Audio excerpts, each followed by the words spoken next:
ready, and if my assistant is ready here, I think we can get started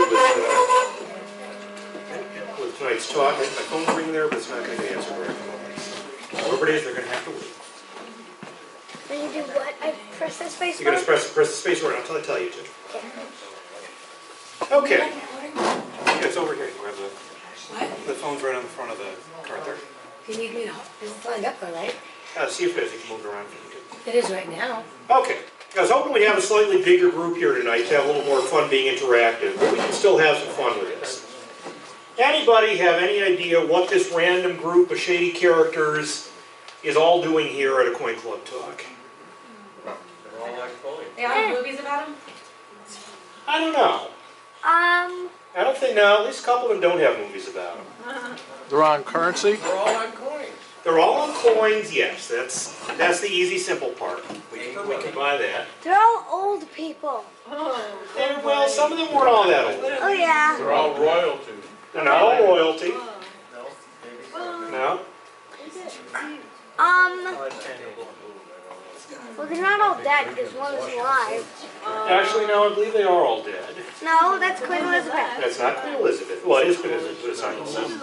It's Queen Let's Elizabeth. see. Anybody else want to take a guess as Which to one is that? Queen Elizabeth why this particular first? group is here tonight to be part of our talk? Something about their birthday. So, somebody was paying attention to the topic of the That's Queen talk. Something Elizabeth about their II. birthdays.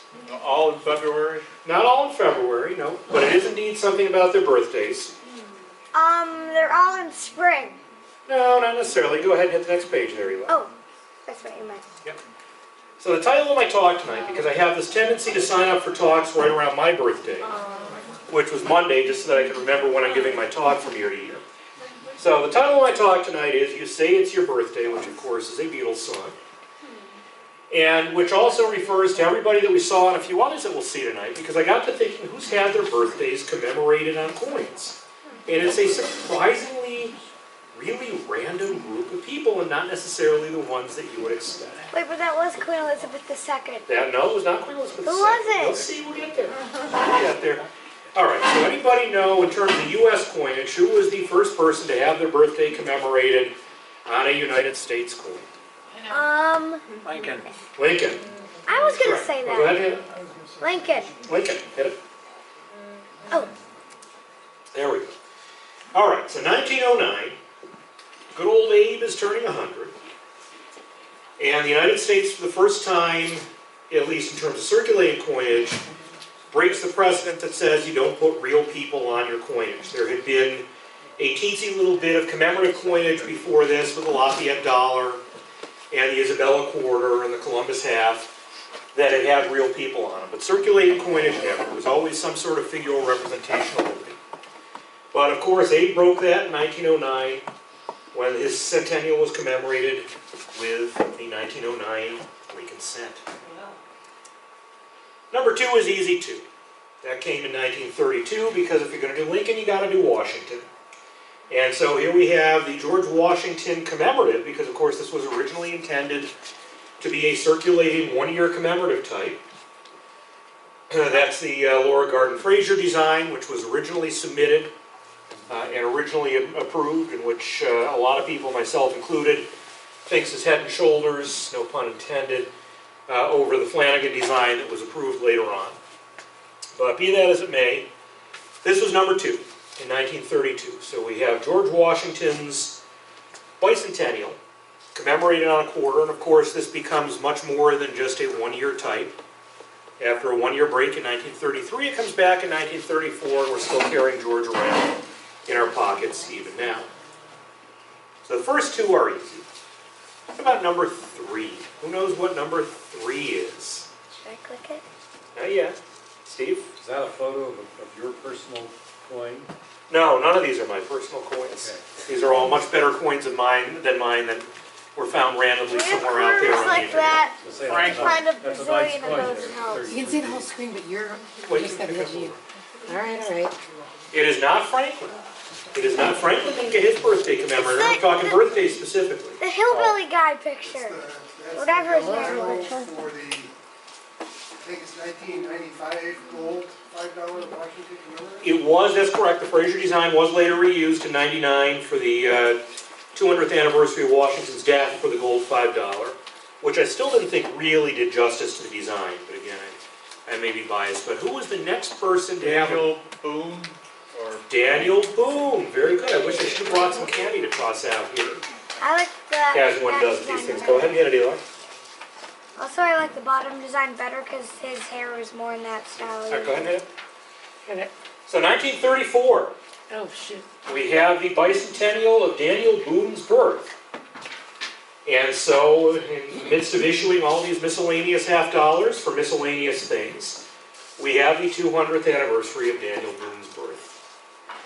Commemorated on a $50 in 1934, and again, because this is the 1930s, commemorated again in 1935, and 1936, and 1937, and 1938. If hypothetically you were trying to assemble a US birthday collection, you'd want to have a 1934 in there. I actually couldn't find any good 34 images, so this is a 35.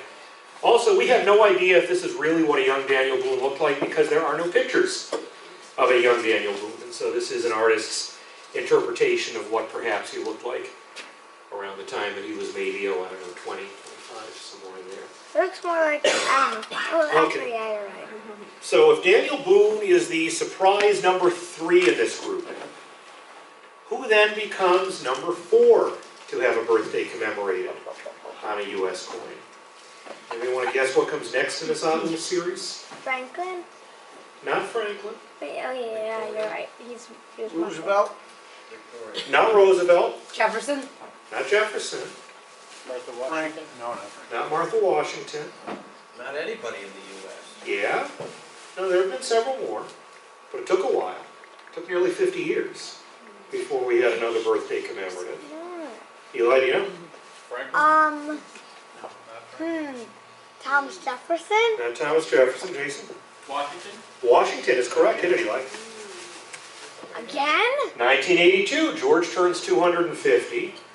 And after a long time looking for an excuse to bring back the commemorative $50 series, lo and behold, here we have our excuse in the form of the 1982 George Washington 250th anniversary $50. Now we get him on a horse, not the first US coin featuring somebody on a horse. Who knows what that would have been? Wait, it's always on horses. Especially in the army. First US coin was somebody on a horse. Anybody know? Lafayette dollar. Lafayette dollar, very good, Karen. I knew Again, that. I should have brought some candy to toss out here. Yeah. But nevertheless, a nice start again to the commemorative series, an appropriate topic, an appropriate year, a nice looking design. Now, somebody had mentioned Franklin before, and you could sort of add a little subset to this. Eli, you want to hit it again? Sure. If you want to include circulating coinage that happened to be released during a centennial or sesquicentennial year, you could, I suppose, have included the 1956 Franklin half, which would have been Ben's 250th birthday. You could include a 1984 Roosevelt 9, because that would have been his centennial year, had he lived to see it. Except those are two different Franklins. But who knows what the next one that was explicitly issued for a birthday was? Anybody know? Yeah. Go forward 6 years from this. That help? Elvis. Not Elvis. Not Elvis, although we could get there in, what, another 18 years? We could do an Elvis coin? Eisenhower. Dan White's got it right, anyway. Ike in 1990, they put out this kind of odd-looking two-headed Eisenhower coin featuring his home in Gettysburg. Anybody ever been to Gettysburg to tour the house there? Wait, no. Wait, I was. Yeah, you were there, Eli. We went there Yeah, we were last both year. there. You've been there, Cherry? I remember it was on a big hill where you could see a bit of the battlefield. Yeah, he was on a big hill with a great view, but the house itself is just this little 1950s suburban kind of home. It's the most modest looking thing. He's got his porch out there with his TV. It's a neat tour if you ever get a chance to do it. So that was Ike in 1990. Of course, by now, the commemorative program is picking up steam again. Who knows what came next? Anybody know who came next? John Zabel's thinking. You're thinking. Thomas Jefferson. Thomas Jefferson, hit it, Eli. Thomas Jefferson in 1993 got his moment in the sun. You could, I suppose, also include a 1993 Jefferson nickel with this set if you really wanted to. That's to make it 200, complete. it's 250, isn't it? This is 250, it is 250, you're right, I got the date wrong up there. So that is indeed Jefferson 250. Yeah, because 200 would be 1943. Who knows what came next after that? We've heard the name come up already, but this time he got one that was actually for his tercentennial. Lincoln. Not Lincoln, No, not Franklin. before Lincoln. Franklin was next, Kennedy line. In 2006, Ben Franklin got not $1 but $2 to make up for presumably earlier omissions along the way.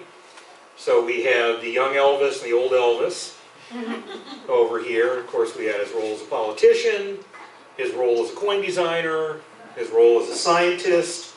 Didn't have one as a printer unless you want to kind of count the joint or die as representing his printing too, but it was a neat set.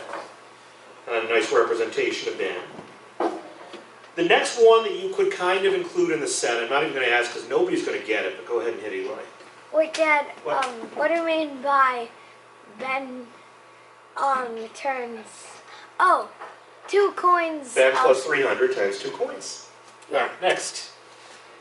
Yeah, James Monroe. This was completely accidental. It was inevitable at some point in the presidential dollar series that you would have a president's birth year coincide with a round number anniversary of when the coin was issued. Turns out there was only one of those for the entire run of the presidential dollars. James Monroe was born in 1758, and his dollar happened to be issued in 2008 on the 250th anniversary of his birth, and nobody noticed. Poor James Monroe. Wait, what happened? I have not looked to see if any of the first ladies fit into this series, but I'll bet you there's 1 or 2 in there that fit in completely by accident. I feel bad for me. Everybody ought to know what came the year after this. Lincoln. Lincoln. I And for know. Abe Lincoln, turning 200, this time we get 5 coins. We get the 4 1-cent series featuring the different events in Lincoln's life and career, taking him from the log cabin to the rail splitter reading books, to the state capitol in Springfield, to the unfinished capitol in Washington. And we also got the Lincoln dollar rounding out the set, Cool. I want one of those. with a very nice image on the front, and then not necessarily the world's greatest reverse design, but you gotta get the words on there, I guess. Well, it is. It's not the whole Gettysburg Address, though. Now, there was another birthday coin that was issued in '09. If you have, By if the we ever US. find one of those, can I have one? I think we have one of those. No, I don't. Anybody remember what the other birthday commemorative that was issued in '09 was? I don't have one of those. Kind of got ignored over the years. Take away. Thomas Edison. No. Good guess, but no. And his coin actually wasn't released during a birth Wait, anniversary year. So it would be 2010, This would have been, no, also 2009. also 2011. Also 2009. Go ahead and hit it anyway. Poor Louis Braille kind of got his coin ignored under all the Lincoln festivities that year. Yeah, I forgot his one. But he did in fact also have a bicentennial that year, and he got the dollar put out by the mint. And as I recall, very low mintage, especially in Unk, so if you find one of these out there, you should probably grab it. Might actually be worth something. That's it so far as commemoratives that the U.S. has put out, although this year you could perhaps include one other coin in that series. Who knows what other coin you might include this year? National John F. Parks. Kennedy. John F. Kennedy. Who did he like? This is John F. Kennedy's centennial year, so if you happen to obtain a 2017 Kennedy $50, which you can only do from the mint because they're not being issued for circulation, you could reasonably include one of those as part of your commemorative set. Does this just have to be people, or can it be a birthday of an organization? Then the set gets huge if you do that, because everybody's always doing anniversaries of Well, organizations. it's huge because this year on the penny will be the P for Philadelphia. Well, there you Should I go, go back the there to Philadelphia the left Mint. side? So that completes the U.S. set. But if you want to go international, the farthest back one that I could find in a little bit of quickie research was good old Chinese Emperor Kung Shi. He was the guy that you probably didn't recognize in the picture at the beginning, aside from being random Chinese leader. But supposedly this coin was issued in 1713 to mark his 60th birthday, which I guess getting to age 60 in China in 1713 was probably at least a bit of an accomplishment. But that's the oldest one I can find, the only one that I can find so far at least, from the 18th century. When was the year he died? I would have to look that up, I'm not sure. That's a good question, you can do some research. Hit the next slide there. After that, the next one I was able to find easily at least came from our friends in Mexico. Hidalgo, on the occasion of his bicentennial in 1953, they put out a silver 5 peso coin. You do see those around as part of that silver series that they were doing in the 50s. So those are around and out there. After that, things get kind of bleak through the 60s, and then in the 70s, Beethoven. Beethoven turned 200 in 1970. And of course, in 1970, given the geopolitical situation in the world, there was more than one country that was putting out Beethoven coins. This, I believe, would be the West German version of the Beethoven bicentennial coin. I like Beethoven. But there is also an East German Beethoven bicentennial coin because they weren't going to be left out of the fun either. I did create Eli Toven. I would imagine in another 3 years that we will probably have unified Germany putting out something commemorating his 250th, I would expect. For some reason you can't do a set like this commemorating people without ending up with at least one King of Tonga on there. And so here we have His Majesty King Taufa Ahau. Is that right, Jason? Yeah. Tupou IV. And he turned 80 on the 4th of July in 1998, and they issued a 10 Paanga coin in his honor. You would think you might be able to find a sharper picture of it out there, but no. That's the best I could find. Amazingly, for somebody who was as large as Tongan kings were known to be, I believe he made it to the age of 88. So there was no 98th birthday coin for him a few years ago. I also noticed it as silver and gold. That actually is a silver coin that I think just has some yellowish lighting on it. Oh, okay. But they may put out a gold coin. If you're going to have Beethoven, you got to have Mozart in there too. And so here we turn to our friends in Austria, who in 2006, for Mozart's 250th, put out a nice coin commemorating him. There are other Mozart coins from that year too, because of course now we're into this era where everybody is putting out commemorative coins for darn near everything, all over the place. So this is a set, as with so many of these sets, remember what I said before about spending $500,000 to get all the Canadian coins, this is where things start getting crazy. You start getting an opportunity to collect coins for people that you and I have probably never heard of.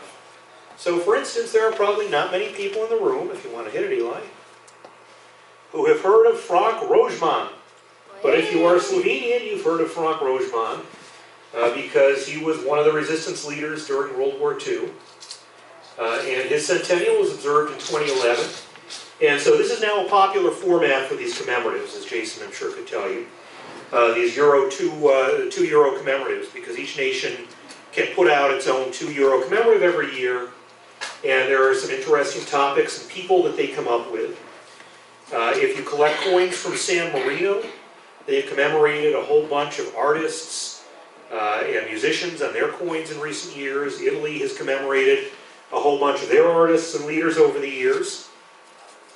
Here's one, if you want to hit it again, Eli. He turned 100. How come you didn't put that on? Well, he did turn 100. Yeah, I didn't put the name up, the number up there. So this one is Finnish. And unless you're into Finnish literature, you probably don't know much about Helene Schierfbeck. I'm sorry, not literature, Finnish art. She was an artist. Helene Schierfbeck was a prominent Finnish artist. She was born in 1862. She was commemorated for her 150th in 2012. And if you're into collecting Finnish euro coins, you might have one of these in your collection. They've been putting out some for Finnish authors that you also probably didn't know about. She was born in 1862. But by gosh, they're out there if you go looking for them. You can find them. Hit it again, Eli? Okay. But she was born in 1862. Yep.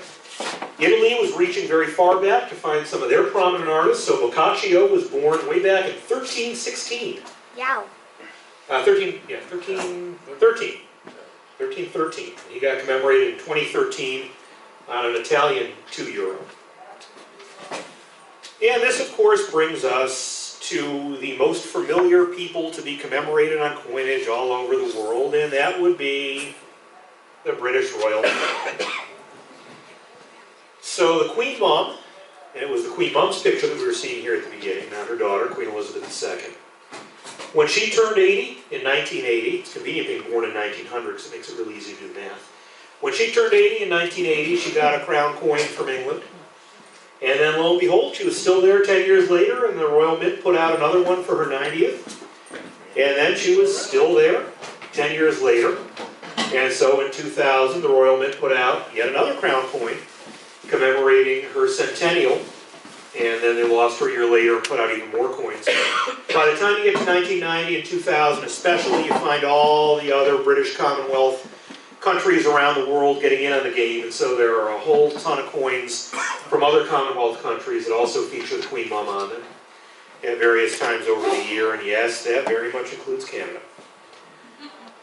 Another one who thus far has, as far as I know, made only one appearance on coins is Prince Philip, who got the straight up the nostril and earshot there for his 90th birthday in 2011. This is a British crown. Kind of an interesting design. I kind of wonder what he thought of it. Presumably he had to approve it before it got minted, so he must have approved for it. But there he is on his crown coin. And of course, whose face has been on more coins than anybody else in the entire history of the world? Elvis. Elvis, yes. Queen Elizabeth II. And when she turned 90 last year, everybody pretty much let out all the stops. So this is just a very small selection of a very large collection that you could put together for Queen Elizabeth and her 90th birthday last year. This one is the Perth Mint. It's a P4 silver 1 ounce piece. Whoops, this is the Royal Australian Mint here. You'll notice they took advantage of the chance to use the various different effigies of the Queen from over the years to put her up on there in various forms on these different coins that came out as part of a card. Canada, of course, got into it with the maple leaf there, commemorating her 90th, and this is the Royal Mint crown coin, and again, there are tons of these from all kinds of different nations. And I would assume if she's still around in 2026 that it's going to be a collection such as we have never seen before. If you want to collect things with a birthday theme, of course, there's one other group of things that you could add to your collection. Those would be the different birthday collectibles that mints are putting out lately in an attempt to try to separate you from as many dollars or pounds or euro as possible. I think this was Canada's fault for starting this 20-some years ago, but everybody's picked up on it now. Canada in particular has gone for the completest collector by making sure that their birthday sets that they put out every year include a special dollar design that's unique to that set. So if you're collecting the Canadian gold-colored dollars, you got to add that to your set. But that comes out every year. The U.S. Mint does it every year in a couple of different forms. I know Britain does it, and I think there are a couple other mints that do. But those are some other birthday coins that you could you could add to a set if you were collecting a birthday set. That's all I got, Eli. If you want to hit the pictures again, we can see some of our rogues gallery here. Got some Tongan King there, by the way, if you can recognize it. Anybody else have? That person. Who's which person? That one next to Lincoln. That's Daniel Boone. Oh yeah. Even if it looks like it might be Davy Crockett. No, it's,